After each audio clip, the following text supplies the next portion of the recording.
Saints Central, your black and gold home for the New Orleans Saints.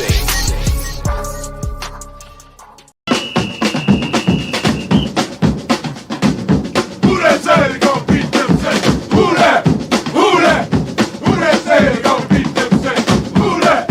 Who that? Who that say they gonna beat them Saints? Who that?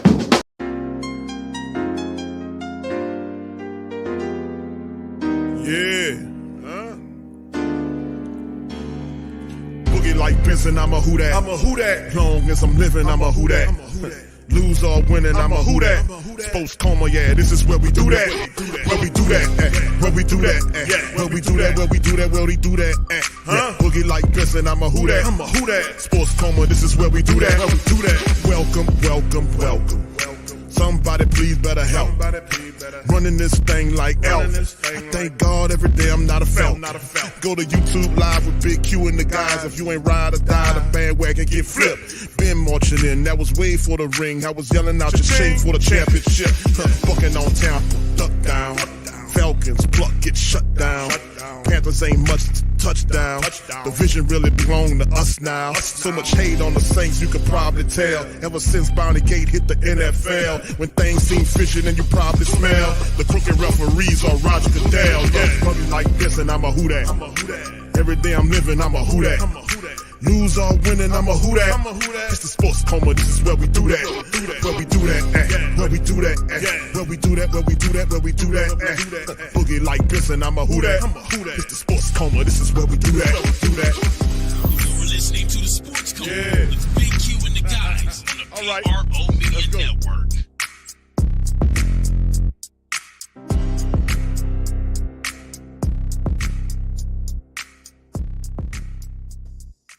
Shout out to the Who Dat Nation, man. We up in this thing. Great Saint Think Tank representing Sports Coma. Welcome, welcome, welcome. You're now rocking with the Sports Coma with Big Q and the guys, where we have intense, entertaining, educating, and enlightening sport talk from your favorite sports fam. Shout out to the fam.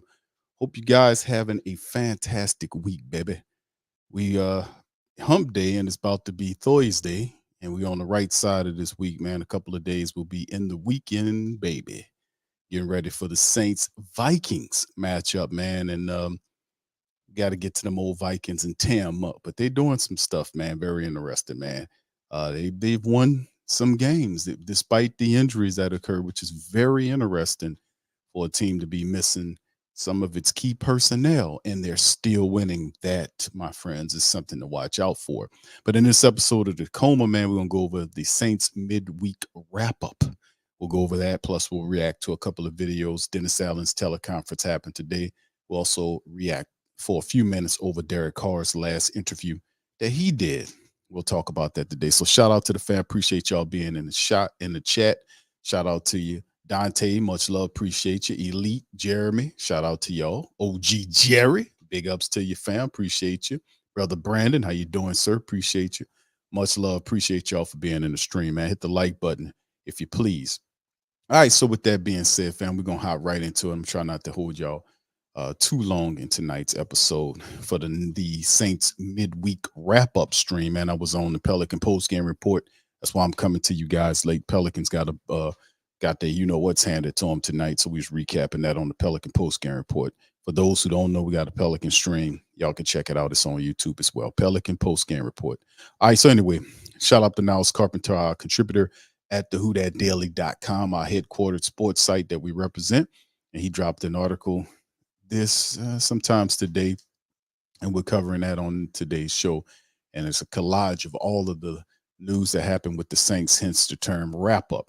So as the Saints prepare for week 10 showdown against the Minnesota Vikings, the midweek injury report pops up, and notable names are Kendre Miller, Isaiah Foskey, the Snowman, and a few other peoples as well. On a positive note, Ty Summers is doing pretty good. Demario Davis was listed as a full participant. You know, he was dealing with knee issues, kind of slowing him down. But this is a look at the injury report.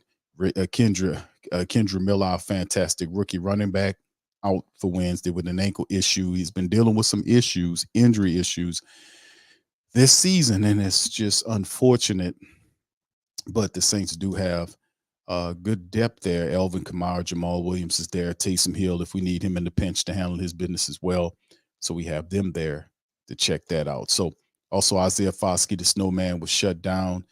And the Saints did bring in another defensive end. We talked about that on the TSC Q&A special yesterday. Jimmy Graham got more rest. He was limited. Ryan Ramczyk was also limited. Ty Summers, hamstring, fully practiced. Demario Davis, knee issue, fully practiced. Adam Prentice. The Saints get Adam Prentice back. We'll talk about that as well a little later into this article. The Vikings, Jaron Hall, their quarterback, still under concussion protocol. And we already know that Josh Dobbs will be the guy that starts for them. That's already announced. You look at Dean Lowry, has a groin issue, was DNP, the defensive lineman, wide receiver KJ Osborne, concussion. And then, of course, they have a bunch of limited practice players. Brian Asamoah, Christian Darrisaw, TJ Hawkinson, the tight end, is there. Darren Saw, the offensive lineman, is there. Justin Jefferson was also listed with a hamstring as limited. And we'll see what's going on with him there. He was listed there with an asterisk next to it, and a few other guys there, as you can see. So anyway, be interested to see what the Vikings do, but they're a very interesting team. They're on a winning streak right now, and they had Josh Dobbs came in a trade at the trade deadline, came in. Hall, their quarterback, got knocked out of the game. Dobbs took over in come from behind fashion and hero fashion, beat the Atlanta Falcons last week. They helped us out this week. We'll help the Vikings out this week by beating them as well and returning the favor. And hopefully we can kind of get this thing going in the right direction, approaching into week number 10, fam. Week 10 is here, and the Saints offense got to get off the snide and do something consistent, man. We need consistency to have success. And, of course, in other news, the Saints made a roster move by welcoming back veteran linebacker Corey Littleton, who returned to the Texans for a brief stint. So the Saints practice squad. So Littleton was picked off the Saints practice squad, ended up going to Texans. That's par for the course. So anyway, and then of course the Saints designated fullback Adam Prentice for return from the injury reserve list with a full participation in practice, signaling a potential return to action in week 10. And we've been missing our fullback, and we had to use our nose tackle as a fullback. The Saints did not bring in a backup fullback, or they did not have a backup fullback on the practice squad. So now it's very interesting we don't have that guy, but Prentice is a guy, is our only fullback, and we do only use Saunders when he's on a goal line package. So Prentice coming back, maybe the Saints could utilize him to be a lead back for some of our other running backs, so they don't have to take all that power, that pain that most linebackers, defensive line, or whatever got to shoot at. Hope we can use a lead blocker there. And even though the Saints have Adam Prentice and they'll activate him, and even before he got hurt, the Saints didn't use him as often as you would like to see him be used. It's, what's the purpose of having him there if we can't use him like what we want to use him? And we'll see, man. But anyway, outside that, Adam Prentice returns, the regular fullback returns. Saints cornerback Paulson Adebo. Shout out to Paulson Adebo, man. He was named as the Defensive Player of the Week. That's his first time getting that honor. And this fantastic game against the Chicago Bears, where he had multiple interceptions, and he had 7 tackles, 3 pass breakups, a fumble recovery, a forced fumble, and 2 interceptions. He was absolutely fantastic, and he is well deserving of the NFC Defensive Player of the Week. Shout out to Paulson Adebo. Shout out to him doing that. And he's just been absolutely fantastic, especially in the last game. And, after him, a lot of people was on his back last year, and it's a sophomore year. But this year, he's really stepping up and showing. It's not an easy job playing opposite of Marshawn Lattimore, let me tell you something. It's not. He gets tested a lot on that side, and it's good to see him shine, man, because it just makes our young DBs even stronger. Lattimore, Adebo, and Alontae Taylor. We have a very special 3 right there doing a good job. So anyway, his accolades mark a significant milestone for Adebo as his first time receiving the prestigious honor, with his interception total doubling in just 7 appearances this season in the career high 11 pass defense. Adebo not only solidifies his presence in the Saints secondary, but also has climbed into the top of the NFL leaderboard in that category as the Saints set their sights on the NFC South title. Week 10, fam. Week 10. So Shout out to y'all, man. Appreciate you, man. Yeah, we need to get this W against the Vikings, man.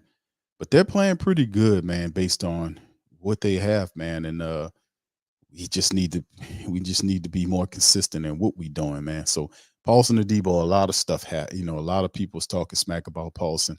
Early in the year, they were also talking about Paulson Adebo losing his job to Alante Taylor. He did not.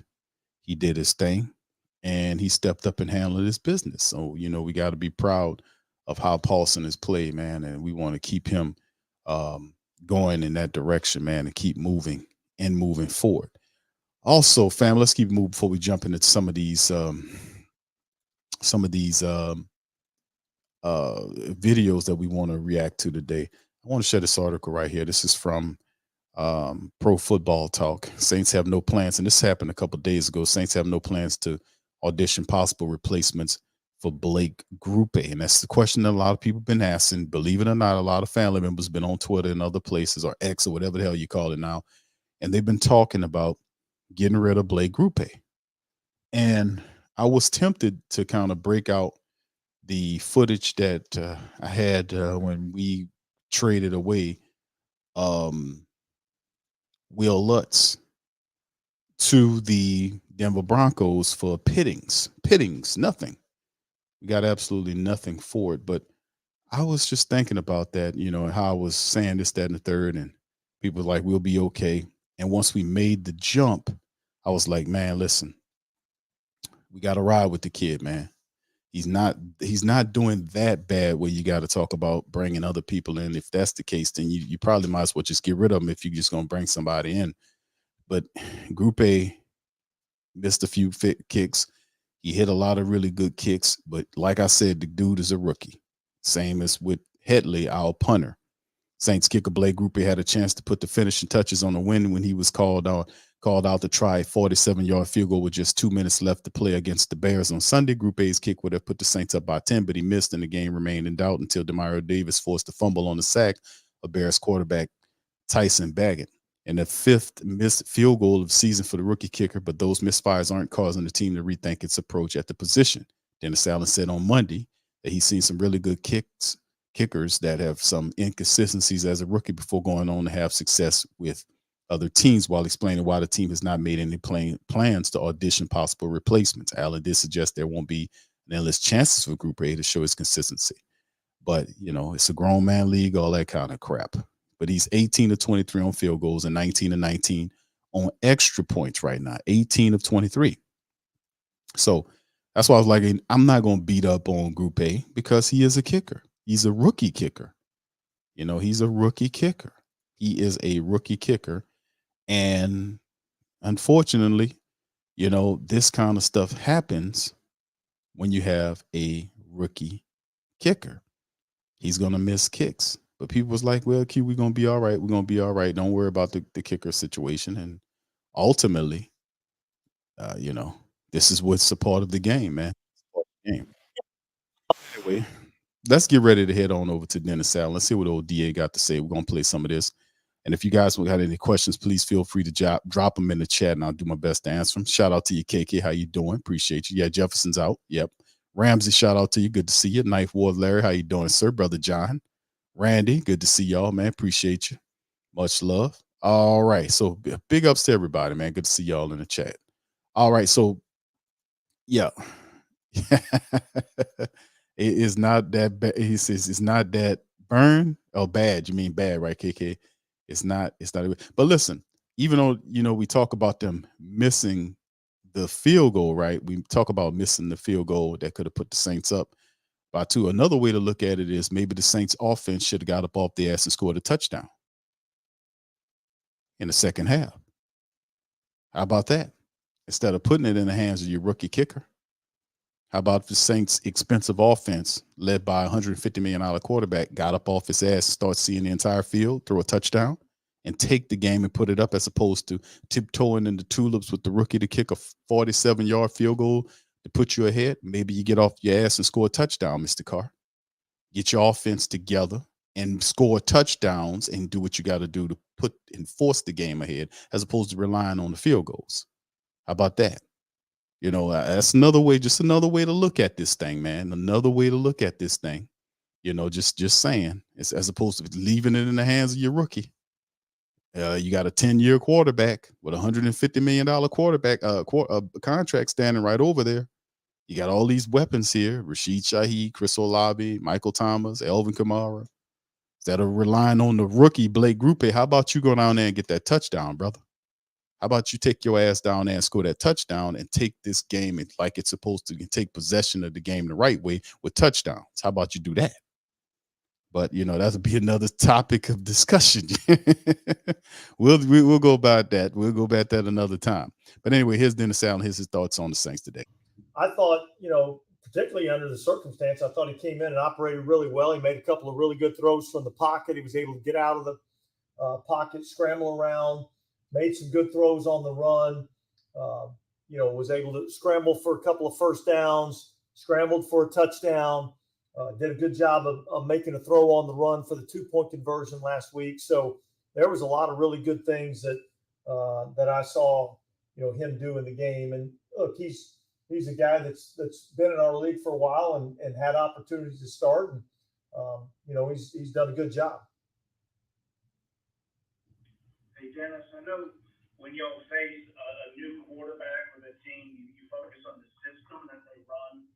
But when the guy you're facing has a somewhat different skill set than the other guys, you try and anticipate how they might tweak their play call. Yeah, you try to anticipate a little bit. I mean, it's obviously a difficult thing to do in the middle of the season to just, change your entire scheme. But certainly there's some plays that his athleticism, leads them to be able to do that maybe they weren't going to do with Kirk,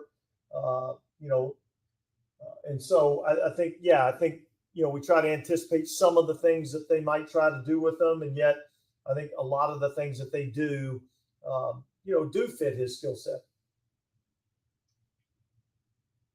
Dennis, when we've been talking about the issues the team has had with the quarterback scrambling while escaping the pocket, is there any carryover, or is it different than the issues we talked about in the past with the actual running quarterbacks being part of the game plan, Lamar Jackson, Jalen Hurts, etc.? Yeah, I think we're dealing with a different issue right now.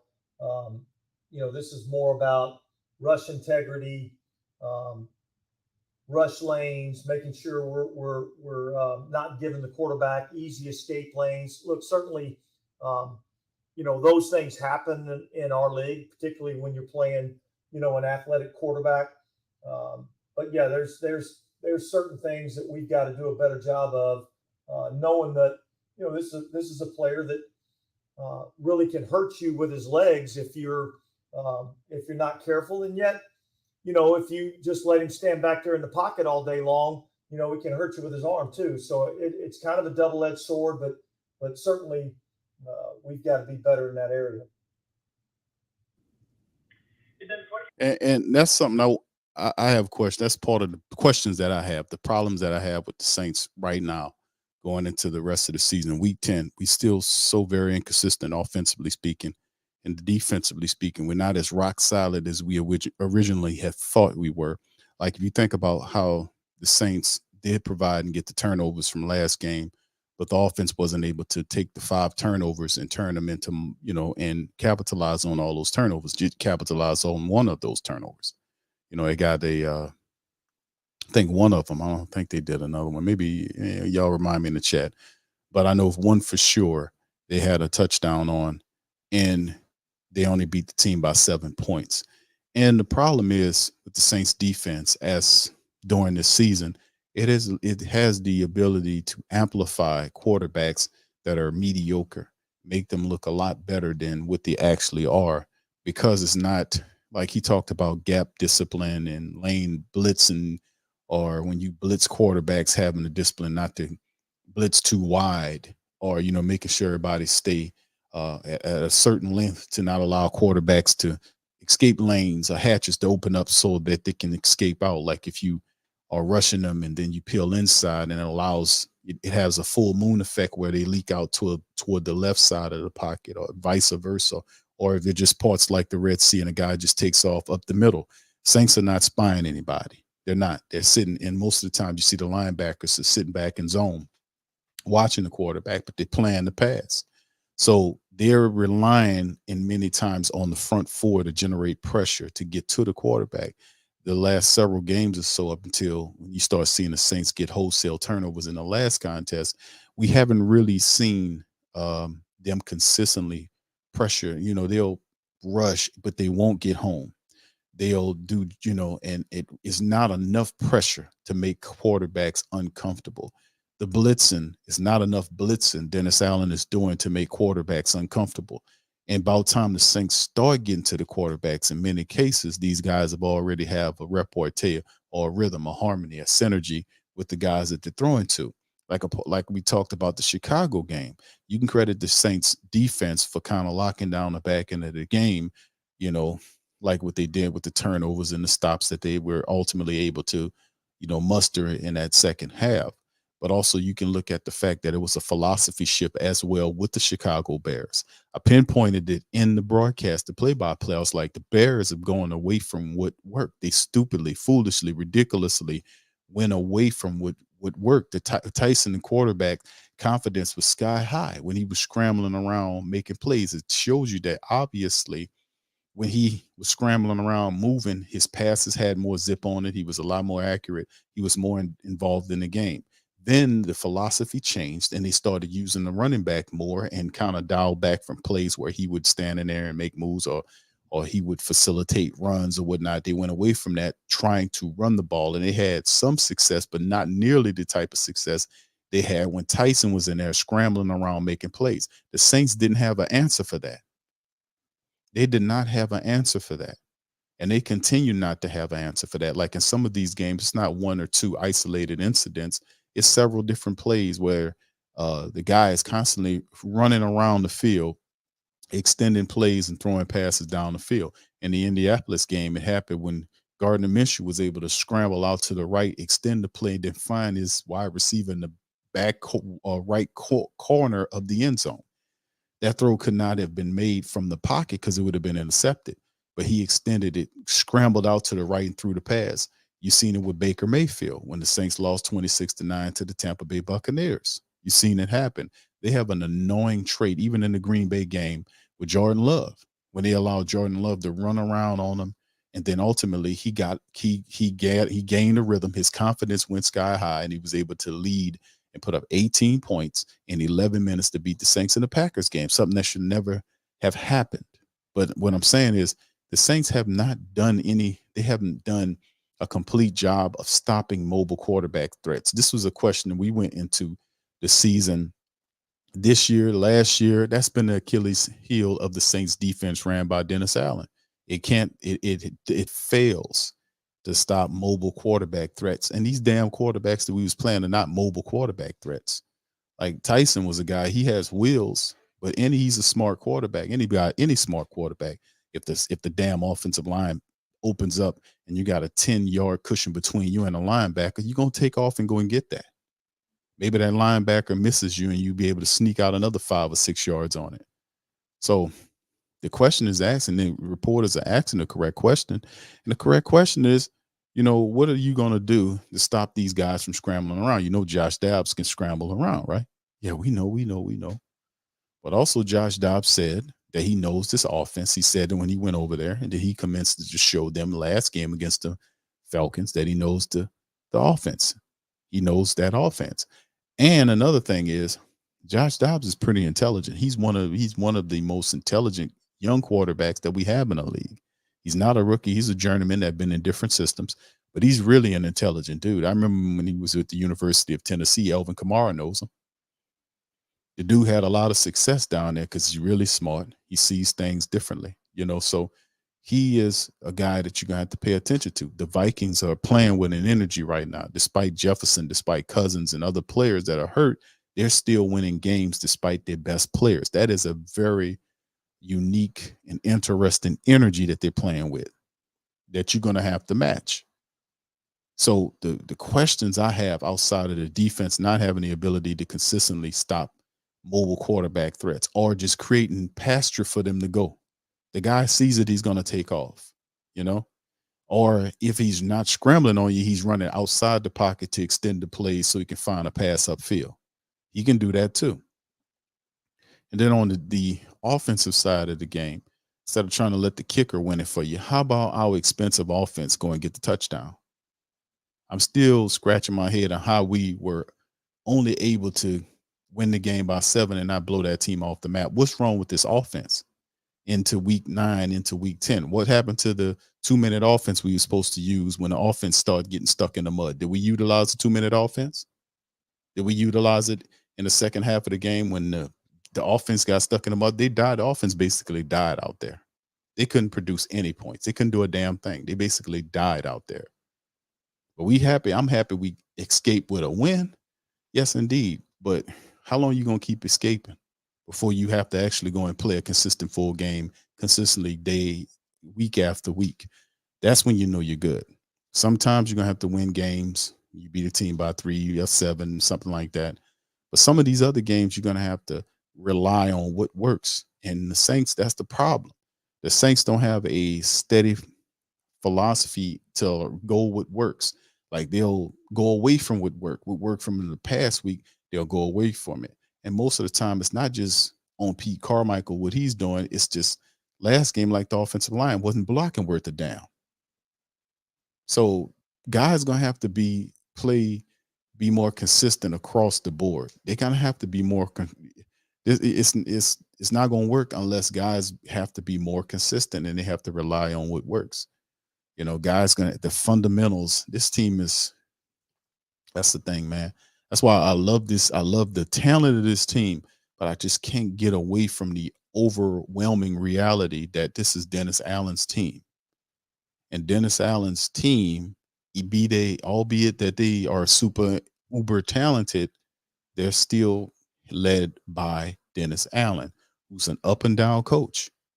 He's the team is up and down. It mimics his energy. It really does. Some games they know what the hell they're doing. Some games they don't. We out there scratching our head how you can't stop these dudes from running all over you. These are not top notch, these are not even the last several quarterbacks that's scrambling all over us. These are not even the top 5, top 10 quarterbacks in the NFL to do that type of thing. These are bottom 10 guys doing that, and the Saints having hell stopping them. So I got questions, man, and a lot of it starts with consistency on both sides of the ball. Offense has to score more touchdowns than what it's doing. It has to be more consistent in the fundamental things. It has to be more smart. It has to be smarter in the use of its personnel. I don't understand why Jimmy Graham is a healthy scratch when he can help you catch touchdowns in the red zone. What's going on here? What's going on here? We can't figure a way to put Jimmy Graham in the game, in the red zone where we need help at. We can't figure that out. It's just some head scratching stuff, and we week 10 in the game. So we got a Vikings team, and we keep getting these games where the teams are banged up. They don't have their starting quarterback. They're missing their best player, and we have to take advantage of that. We have to beat the team. We have one game before the bye week, then come out the bye week. We have the Falcons in their building, I think, and then we got Detroit in our building. They got some games that's coming up after the bye that we got to be ready for.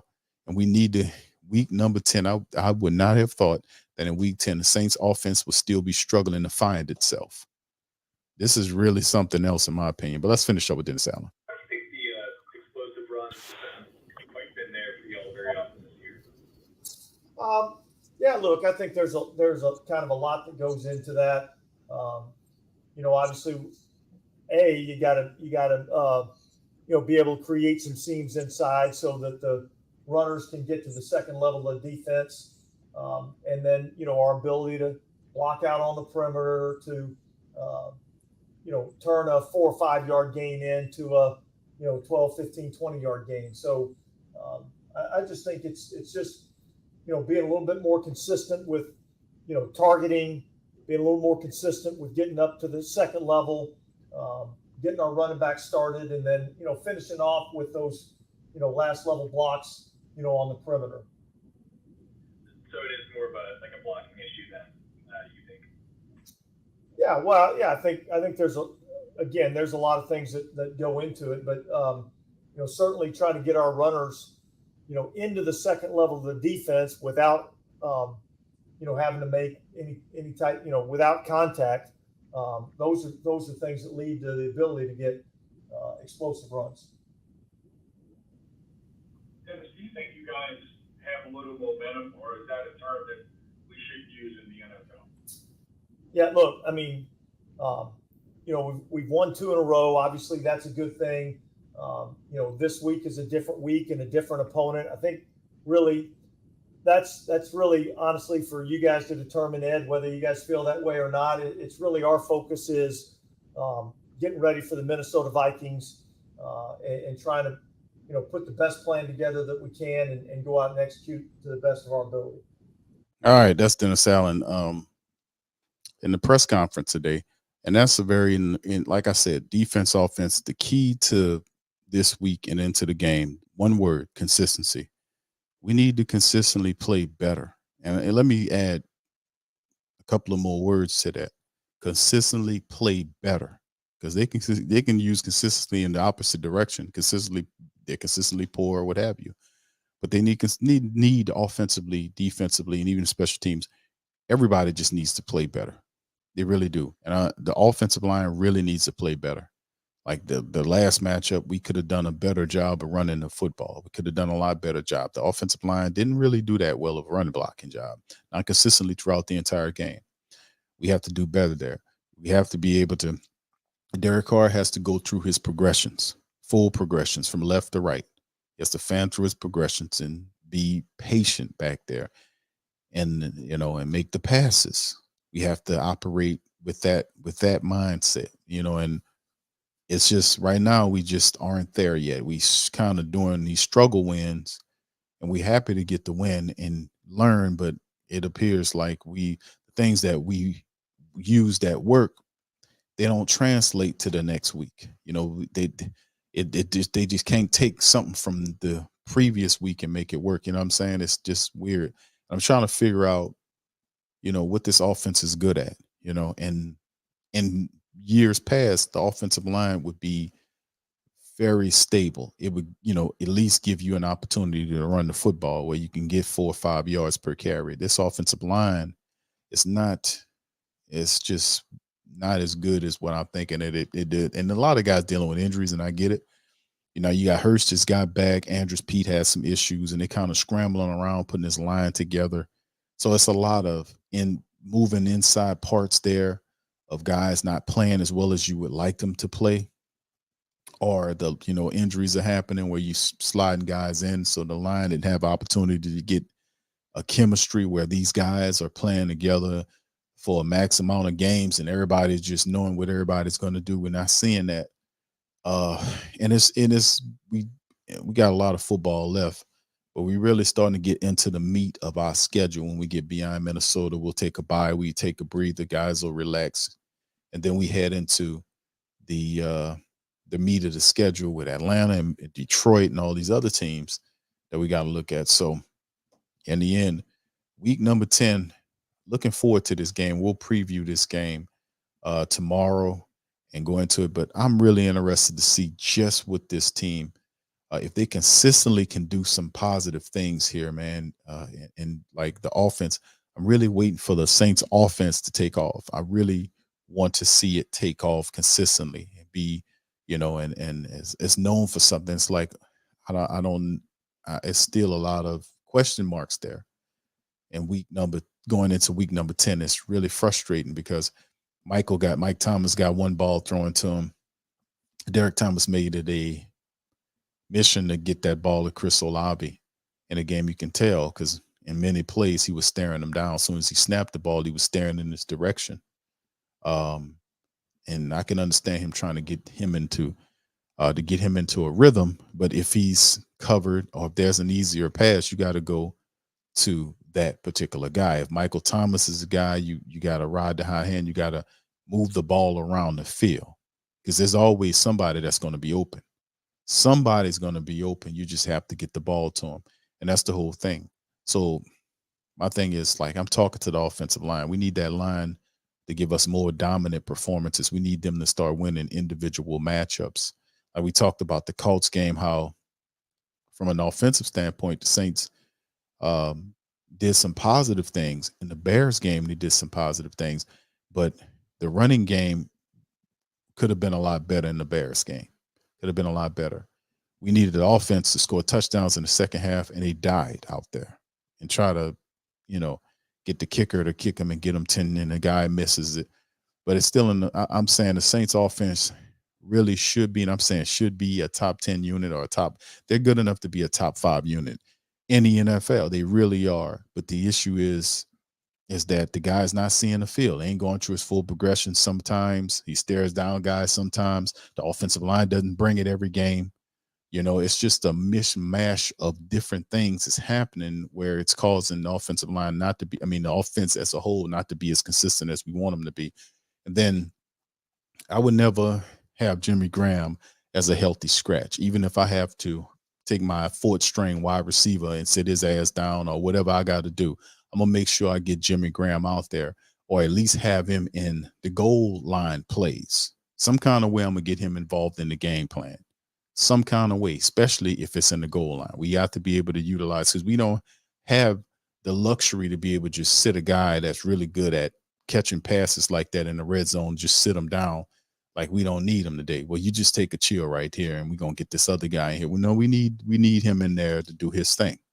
We need to figure out a way to get him involved in the offense, because the offense still is not moving like it's supposed to. It's still disjointed, still inconsistent. But anyway, let's get to this guy right here. Here he is right here. This is the man that runs the offense, the $150 million quarterback, Derek Carr. That's what he had to say. We're going to listen to some of his interview for a little bit. Here we go. Hope it is. Sorry if I don't pay attention to everything that's out there, but I hope it's being talked about, because what he was able to do, that I did see them on the sideline, like going through the cadence of everyone has a different rhythm, and the fact that they were able to execute and go out and do that, tip of the cap to Josh, because that was awesome. It's like where the rocket science degree comes in handy, right? Yeah, no doubt. Yeah, I don't have one of those. But no, watching him be able to do that was really impressive. It's hard enough just going through a game plan and going out there and getting a win. And the fact that he came in with very few reps and was able to do that and accomplish that, that's hats off to KO calling the plays and helping him out, and hats off to him making the plays happen. What's like one of the things I think that they talked about was like they were actually like having to explain the play over the speaker in his helmet. Yeah. That's like a super chaotic situation, normally speaking. Like, yeah, it's pretty. Could you imagine even having to do that? That's hilarious. I didn't know that. So that is awesome. And the fact that he's obviously a smart guy, so if he can handle that and do that, it was really cool. But also knowing, Coach, like KO's one of the best in the business, especially for quarterbacks. And so it doesn't surprise me that he was able to do that and help him out, because he's one of the best at working with quarterbacks in the whole entire league. Is there a trait that jumps out with this Minnesota defense? I know they got it a lot of sacks as well. What stands out about them? Oh, they fly around, man. They fly around. They got talent. They got talent everywhere, from their own draft picks, from trades, free agents. They got so much talent all over the place. And I start naming players and tell you all about them, but you just see the thing that jumps out is they fly around. They create havoc in the pocket. They punching the ball out, getting picks, whatever. Like they're flying around, and very well coached. Obviously, the coach there, and great scheme. It's been tough for years to go against, and so you had good scheme with good players. You're going to get great results, and they've done some things really, really well. Derek, how Y'all know what's interesting is like we know what which really exceptional quarterback players. We were fortunate to have Drew Brees here for many years. So we had an opportunity to watch accurate, smart, really intelligent QB play, right? From Drew Brees, really checking things down, going through the motions, speaking, not only showing you, but speaking about it. Hundreds of press interviews that we've covered over the years with Drew Brees, talking about the quarterback position, talking about his preparation process. And it becomes really clear, like most people, they're not fortunate enough to been able to watch a first ballot Hall of Famer play the quarterback position for their team. They got a handful of teams out there which might have, had that happen for them. So you know what a quarterback looks like. This is not a disrespect to Derek Carr, but what it does show is the discrepancies in his game when you know what you're looking for. You know what you're looking for. Like if you did your research on a vehicle that you're looking to buy, and then somebody comes say, yeah, this is the same one. You go to a car lot and you're like, this is the vehicle. You're like, no, it's not the vehicle. No, the one that I like is a 2023. This is a 21, or whatever. It's red. This one's here is blue. You know the difference because you had an opportunity to watch it for years. You watched it for years, and you not only watched it, but you've seen it have major success, a lot of success. And then when that guy then leaves because he gets old and it's time for him to go, and then there's another guy that has to come to replace him, then you start noticing the things, started noticing how slow people are in getting the ball out. They're taking too long to study what they're looking at downfield, or the fact that they don't go through all progressions. They don't have patience in the pocket like they're supposed to have. They don't have a feel for the pocket like they're supposed to have. They just got a gun for an arm. They have some athletic ability and they have some experience, right?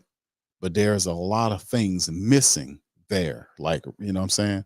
And don't get me wrong, I'm not saying that Carr has to be a Hall of Famer for the Saints, because he'll never be that.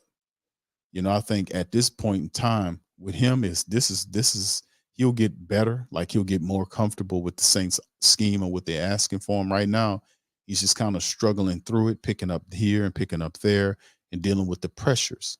Because it's, coming to New Orleans, I'm not no disrespect to the Raider people, but it's a different pressure. Like I often talk about it, like the New Orleans pressure, like it's a small market team. Yeah, small market team with big pressure. You're not going to come to the Saints and then play beneath the Saints and expect people. We'll be patient with you, but then, you got to show. You got to show that you know what you're doing. And then people will break down film. I break down film. I see this stuff live time. I speak about it live time. But it's very obvious and glaring when you know what you're looking for in quarterbacks. You know a gunslinger. You know a guy that over relies on his arm too much, try to put balls in through tight windows at times when you ain't supposed to, throw the ball to a guy that's triple covered when there's another guy out there. You simply just didn't see him because you're not patient enough to go through it. The feeling of the pocket, all that kind of stuff. The clock in the head. That's one I always talk about, the clock in the head, because that's one that Drew always talked about. He was big on that clock. He would go through that clock, and the way he would make the clock work is he would be saying it in his head while he's going through his progressions.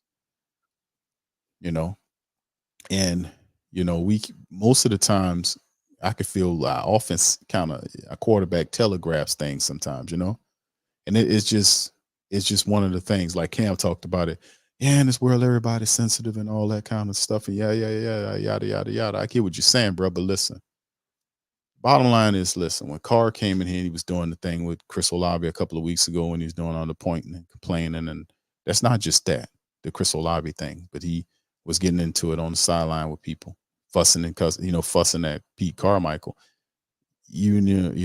That's not what you're supposed to. That's not what you hear. You people getting disagreements, yes, but everybody here knows more than you. You're the problem. I keep telling people that he the damn problem. So until he learns, because you can't force the dude to learn and pick it up. He still operates with the same tendencies he had when he was with the Raiders. You just want him to pick up little pieces at a time. And the way you let him do, you have to let him learn, and you have to take the ball out of his hands. You're gonna have to run the ball. You got to put Taysom Hill in there. And you notice that's what the Saints are doing, and they're having success that way. Taysom threw a touchdown last game. That's supposed to be Derek Carr in there doing it.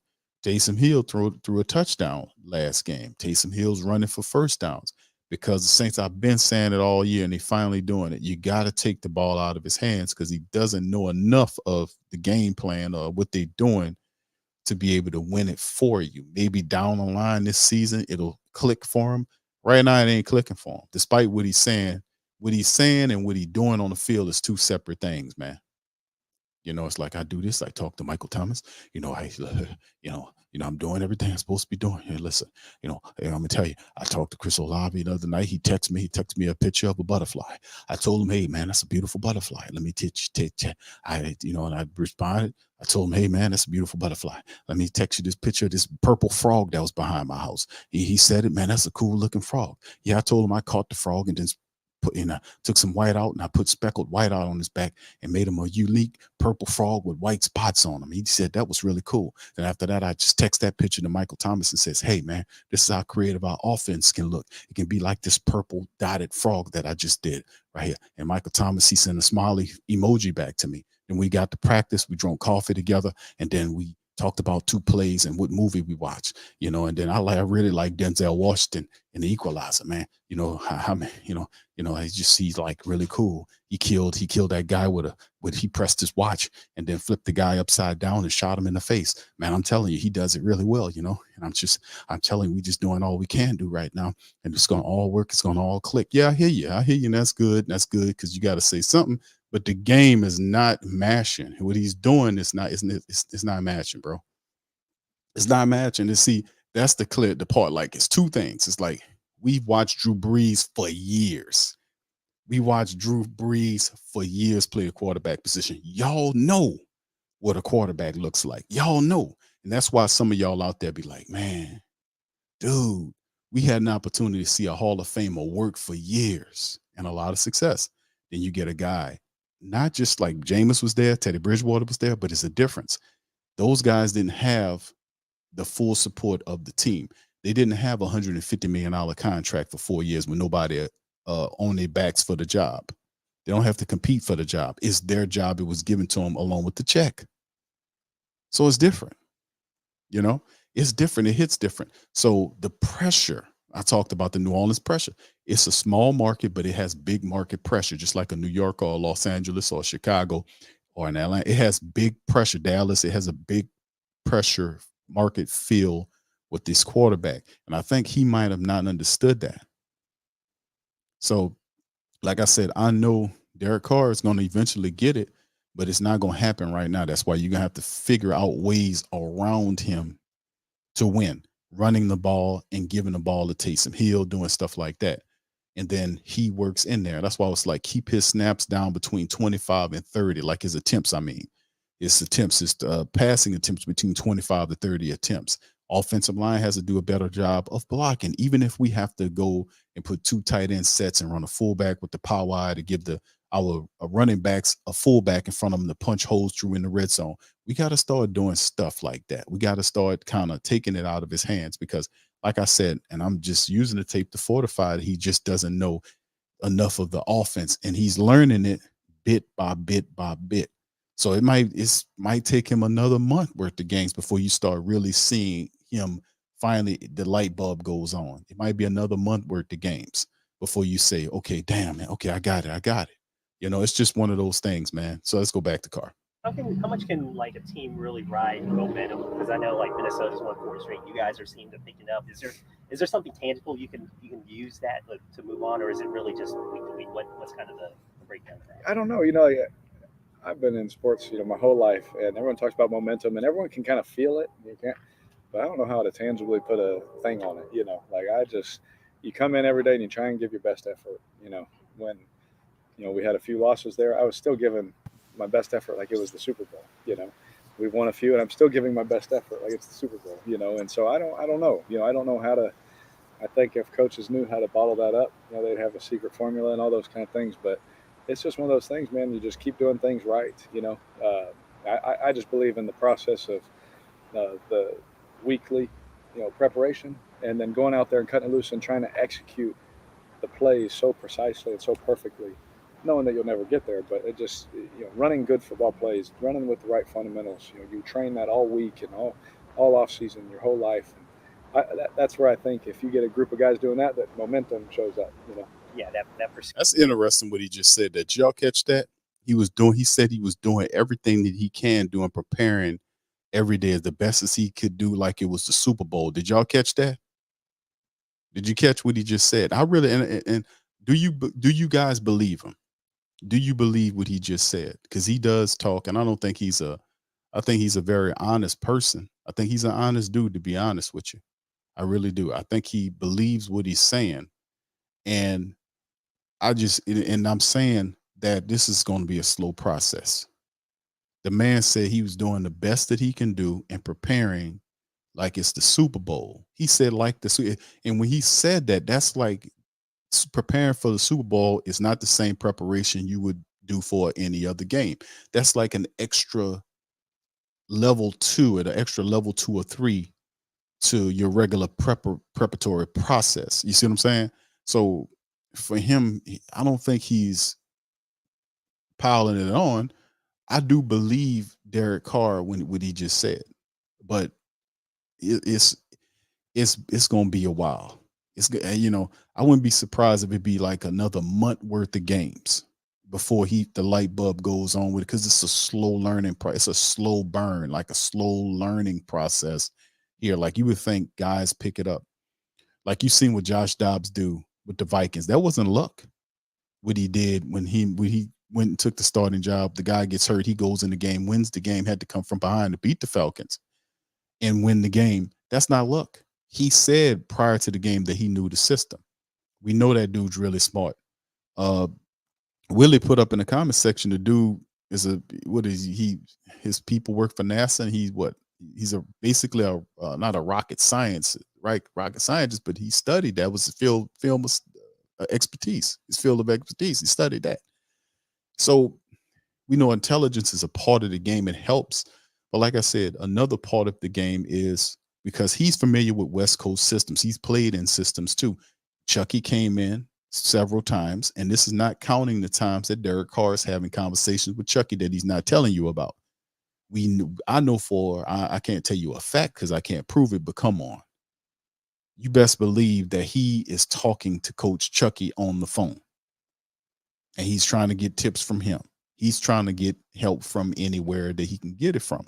But see, the issue is he's learning, but it's a slow learn, and sometimes you can see he is really trying too hard because every play he's trying to make the right throw. So he'll study and stare down somebody, as opposed to fan through. It's not his game is not a relaxing game, is what I'm saying. It's like you can see it's flowing, it's coming to him. And until he can settle down and play like that, we won't see what he can really be. He's a little bit too uptight, and that's because of the pressure. It's hard for him not to be uptight because of the pressure that the Who-Dats are putting on him, because he took that big old contract. It's Dennis Allen's second year. Last year, the Saints went backwards in losses. It's also the second year without a playoff, and people not playing that, especially the NFC South in the condition that it is in. So, and the kind of games that you're getting with teams with young quarterbacks, and some of these guys are banged up, wins you're supposed to get. You're supposed to win because majority of your guys are there. You're fortunate. So there's a pressure and an expectation here. This is not a team like, okay, we'll give you 2 or 3 years. No. They're tasked with winning now. You got to win now. That's the pressure. That's the pressure. And I'm going to tell you, it affected Mickey Loomis. It affected him. Like he was like, oh, well, don't worry about it. He said that in the press conference. I played it here. I said, it's a bunch of BS, man. I said, and then the press when he won, I think that was last week, I think it was, or the week before, whenever they won the game last week, I think it was. Y'all remind me. He said, man, it feel good to smile again. I thought the pressure wasn't affecting you. I mean, I thought you was just going to be all do your thing. It's a win. No. It's the pressure. You got to do it. So I can see what Carr is doing. It's not like he's not, he's not studying and doing everything he's supposed to do. He might be doing a little too much. It does look like he is trying to make the right throw every play, and he's taking extra time to do it. He's gotten better. Like you can see him incrementally getting better. I don't see like big leaps and jumps of betterment, but I can see him getting incrementally better. Like he is getting a better feel for the pocket. He's doing a lot better that way. So it's certain things is going on. But like I said, if the Saints, and they started doing that, they took the game out of his hands by putting Taysom in there and by running the football. That's what you're supposed to do, because he's not ready to win games for you by himself. He's still learning the game. And out of his mouth, you just heard him saying, I want y'all to remember this because I'm going to bring it up in future shows, that he's saying he's doing the best that he can do and that he's preparing like it's the Super Bowl. And when you prepare to play in a Super Bowl, it ain't the same game like you playing a week preseason or even a regular season game. It's a different level of preparation that you're doing like that, which means he's studying a lot more. He's talking to everybody, doing this thing. He's trying to make everybody happy. Like the last game, he tried to force feed Chris Olave to the detriment of Michael Thomas. And that's not how you do it. You let your game flow to you, relax, and let the game flow to you. He's a little too uptight. So eventually he will, and I'm going to say this, I've been saying this, is that he eventually will get it, but this is going to be at least another month worth of learning going on before you really start to see a quantum leap type of style of play from Derek Carr. It could be another month. It's going to be slow. Like you see, like when I talked about Josh Dobbs, he picks it up right away. He got the speed. He throwing. He finding the guys. He know where to go with the ball. It's just a rhythm thing, right? It's unfortunate that everybody don't have that same, bend or that progression time frame. Everybody's different, but he's a 10-year veteran that has some experience with West Coast offenses. This offense, he has issues with it, and it's supposed to be QB friendly, but he has issues with it because he's playing way too uptight. He really is playing way too uptight. You got to relax. You got to relax. Let the game come to you. And the Saints can help him relax by the offensive line playing better, meaning they're running better, run blocking better to allow the running game to go, and then allowing Taysom Hill to get in there. That takes pressure off of him while he's still learning. Now, he'll get out there and make throws and throw touchdowns and stuff like that, but help him out. You're going to have to keep helping him out like we've been helping him out over these last several games. Don't put the game in his hand and make him throw for 50-something completions or 50 attempts because you're going to lose. That's not how we win. And they did that and they lost. He's not there yet. So I believe the man when he say what he say about him taking the time to kind of go through what he need to go through, man. Let's finish up. Pursue for perfection in a sense, right? That's exactly right. If you can get to 3 before the bye week, I mean, is that kind of the goal right now for this team to want to get into that bye week 3 straight and then really kind of get going the second half? Well, absolutely. Anytime you have a bye week or you play a Thursday game extended time, that extra time, after a loss is always terrible. You want to go into that with a win. That's every team in the NFL. You're going into your bye week, you want to win. It feels better. Everyone's happy. All those things. But for us, the focus is this week. The bye week is a long ways away. Right now we have to prepare. Today, like today is the most important day, and that's the only way we keep doing that you get the results that you want. And so, I thought our meetings after the win were very good, very positive, very, calling out the things we need to do better, saying, hey, we got to start doing it better in there.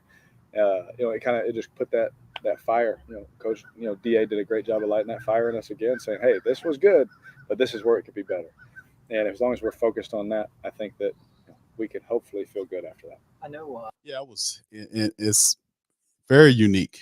Like I said, just my studying the film and listening to him, and it's not the fact that I don't think the man wants to win. I think he want to win, but this is going to be a process. I'm telling you, I can't prove it, but I'm telling you, he talking to Gruden. He trying to get help wherever he can get the help at. And the only way he's going to really get better, and all that information could be information overload. You're getting too much too soon.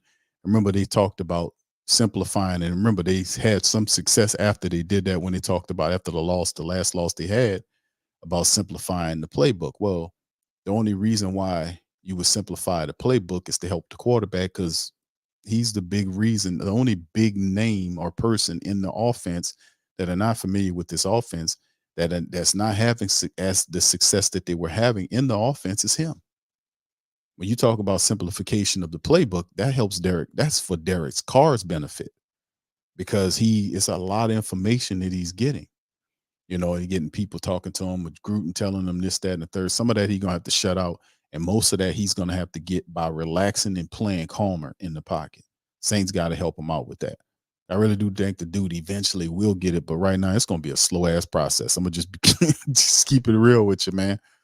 Take it, and I've been saying it for weeks. You got to take it out of his hands, man. You got to take it out of his hands right now because he want to do the right thing. He just don't. It's just not. He's just not good enough in their offense to kind of win games for you. Like Derek Carr puts it on his back and wins you the game. He throws 4 touchdowns, 5 touchdowns.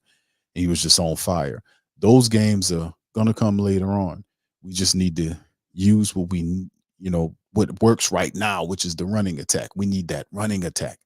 We need to use the running attack. We need to use Taysom Hill. We need to use Jimmy Graham in the red zone. We need to just use what works to keep doing it. We need to keep the emphasis on the offensive line to play better, especially with run blocking. We got to do that. The defense has to do a better job of containment of the quarterback, not allowing them to leak out and create plays every game. This type of stuff from an offensive standpoint. Eventually, it will kick in for the Saints, but I was hoping that it wouldn't that he would have picked the game up by now. It's week 10. It's week 10. The bye week is after this game. It's Sunday, and then after Sunday, the bye week. We got 2 weeks from now, the bye week. And then the week after that, you got the Falcons coming. And where you going to the Falcons? You're on the road to the Falcons. So, and that's the game where the pressure really mounts. Don't beat the Falcons. It's pressure. The Saints have to beat the Vikings. They have to beat them going into the bye week. You got to beat them going into the bye week because, like he said it right. It's just a nasty taste in your mouth through the bye week all the way to Atlanta, and then you got to take care of business there too. So in the end, like I said, I was hoping that it wouldn't be this, like it wouldn't be such a slow learning process for Carr, but it is what it is, man. I mean, seriously, and I just love, the Carr dialogue. I call it the Carr, riding with the car. And you riding with the car, and you riding with him, he got stories, and he'll tell you about the butterflies. And I talked to Michael Thomas, and I seen Mike, and we talked, and I said, "Hey, Mike, man, did you see that movie? What movie that? The movie, that Denzel Washington, and he kills Pete, presses his watch, and then it goes 9 seconds, and then he just before the 9 seconds is up. I actually seen the last movie. He started killing people before the 9 seconds is up. It didn't even get to 5 seconds. Then, after that did that, I watched it, I went there, and then I took out my phone and I took a picture of it, and then I text that picture. I know I wasn't supposed to do that because I was watching the movie. You're supposed to, but at least I didn't film it. You know what I'm saying? I could have filmed it. I probably didn't do that. But then I took the film, the piece when he pressed his watch, and I did a little clip of that, and I sent it to Chris Olave. Chris said, "Man, that's funny. I thought he waited 9 seconds to kill somebody. No, he didn't wait 9 seconds to kill somebody. He killed him in 5 seconds. He shot him quick. Then he flipped the guy upside down and smushed his face on the pan and then turned him upside down again like a flapjack. And then after that, I went to the gym and I seen Chris Olave there, and Chris Olave told me, he said, "Hey, did you show Rashid Shaheed that clip?" I said, "Well, let me tell you, before I show you this, let me take you outside and let me show you what the sky looks like." So I pointed up at the sky, and the sky had streaks all across. It looked like, God was playing tic-tac-toe on the sky. I showed him all that stuff, and I was like, "Wow, did you see that? Look how all those stripes going all across the sky like that. That's really weird. That's unique. It looks like God's playing tic-tac-toe up in the sky." I showed him that. Then after I showed him that, then we went back in the facility. We sat down at the table, and then I took out my phone and I showed him that. But then what happened was I made a mistake because when I was taking the picture of the sky, I made a mistake and deleted the little picture of the equalizer. So I was like, oh man. So I had to get on my phone again. And then I called Alvin Kamara. I said, "Alvin, listen, I had a clip that I was going to show Rashid Shaheed that I showed Chris Olave, and I wanted to end up showing it to you. But since I had deleted it, I wanted to know if you wanted to go with Rashid Shaheed, Chris Olave, myself, and Michael Thomas to go see the equalizer and go see us so we can see the part that I wanted to show y'all about. I'll take it. We can all go." and go. And then so he said, cool, we'll go. So what I did was I didn't call Jimmy Graham. I said, Jimmy, listen, me, Chris Olave, Michael Thomas, and Rashid Shaheed, we all going to see the Equalizer 3. You want to go? You know, I think that'll be a cool thing for us to get to go. And then Jimmy Graham told me that the Equalizer ain't in the damn theater no more. So, all right. So, you know, oh, man. Anyway, the bottom line is Derek Carr is a very unique quarterback, man. It's going to be a patient thing going on, man. And it's just one of those things where it's going to take a while for him to get it. At least another month worth of games, man. I'm just saying this is going to be a slow process. But the good news is we have the ability to be able to run the ball and, you know, and use Taysom Hill. And that should help us win some of these games, man. So hopefully we can be able to at least by the time we get to the Falcons or Detroit, these are really good games. To the Falcons, the first game against the Falcons, and the Detroit matchup, where we can be able to show some sort of offensive consistency, where they can be able during that off week, be able to figure out which plays that they like, because it's got to be plays that the offense likes that they're running that they would like to kind of run consistently. You know, maybe the implementation of the hurry up offense outside of just the 2-minute window in the back before halftime or toward the back end of the game. Like when our offense got stuck in the second half, I didn't really see a lot of that going on. So maybe we can kind of make those adjustments and move forward, man, because in the end, it's going to be interesting to see how the Saints kick into effect and get this offense going, man. That's a key concern of mine, as well as the defense, allowing people to escape out on them.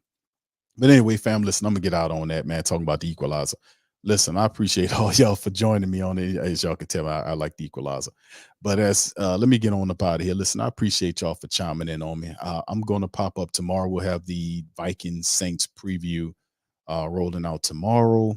We'll break it down. We'll go into it. I'm going to see if I can line up a media caster for the Vikings. We'll see how it goes. If not, then we'll just preview it ourselves. We'll go over it, the injury report, and several other factors heading into the game. Friday, we'll see. I'll see if I can make it depending on my schedule.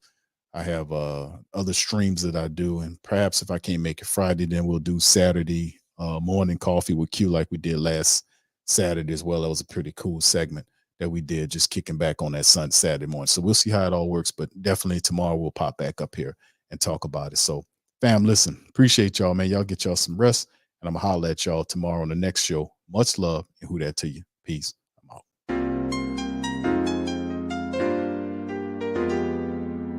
Yeah. Boogie like Benson, I'm a who that. I'm a who that. Long as I'm living, I'm a who that. Lose or winning, I'm a who that. Sports coma, yeah, this is where we do that. Where we do that, where we do that, where we do that, where we do that, where we do that. Boogie like Benson, I'm a who that. I'm a who that. Sports coma, this is where we do that. Where we do that. Welcome, welcome, welcome. Somebody please better help. Running this thing like Elf. I thank God every day I'm not a Falcon. Go to YouTube Live with Big Q and the guys. If you ain't ride or die, the bandwagon get flipped. Been marching in, that was way for the ring. I was yelling out your shame for the championship. Bucking on town, duck down. Falcons pluck, get shut down. Panthers ain't much touchdown. The vision really belong to us now. So much hate on the Saints, you could probably tell. Ever since Bounty Gate hit the NFL, when things seem fishy, then you probably smell the crooked referees or Roger Goodell. Yeah, probably like this, and I'm a who that. Every day I'm living, I'm a who that. Lose or winning, I'm a who that. It's the sports coma, this is where we do that. Where we do that, where we do that, where we do that, where we do that, where we do that. Boogie like Benson, I'm a who that. It's the sports coma, this is where we do that. You're listening to the Sports Coma with Big Q and the guys on the PRO Media Network.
Platforms store where you can go and buy all the latest merch to support the platform. Available at the Pro Shops, we have dozens of hundreds of products available for you and your family. Unisex tees for men and women, hoodies and sweatshirts, tank tops, kids and baby items, long sleeve tees, mugs, pillows, wall art, bath bedding, face masks, phone cases, stickers, bags, fanny packs, socks, hats, and many other items. Please feel free to check out the Pro Shops. TheWhoThatDaily.com. That's right, TheWhoThatDaily.com. Your one-stop shop for everything New Orleans Saints, New Orleans Pelicans, LSU Tigers, even the top flight boxing news. So if you're a Who That and you're looking for a place to stay up on your team, TheWhoThatDaily.com is your site.